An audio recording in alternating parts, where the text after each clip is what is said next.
Guys, রোদ্রে পুড়ে আমি পুরো কালা হয়ে যাচ্ছি, কালা। দেখো আমার কি অবস্থা।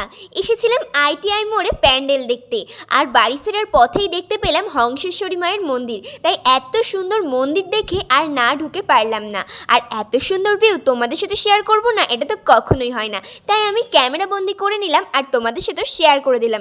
এই মায়ের মন্দিরে কিন্তু কোনো ভিডিও শ্যুট করতে দিচ্ছিল না, তাই আমরা একটু চুপি চুপি ভিডিও করে নিয়েছি তোমাদের সাথে শেয়ার করব বলে। কারণ তোমাদের সাথে শেয়ার না করলে না আমার ঠিক ভালো লাগে না, তাই আমি তোমাদের সাথে শেয়ার করতে চলে এলাম। আর দেখো, ওই যে আমার হিরো আসছে। এবার আমার হিরো এন্ট্রি নিয়ে নিয়েছে, একদম পুরো হিরোর মতো। আর ক্যামেরা হচ্ছে বলে কিন্তু দেখো চশমা পরে একটু স্টাইল দিয়ে নিল, জাস্ট লুকিং লাইক আ ওয়াও। দেখো বন্ধুরা, আমার তো জোর হাসি পেয়ে যাচ্ছিল পাপার এই অবস্থা দেখে। আর আমি দেখো বোতল নিয়ে ঘুরে বেড়াচ্ছি, কারণ এই গরমের দিনে না একটু জল না খেলে একটুও শরীরটা ভালো লাগে না।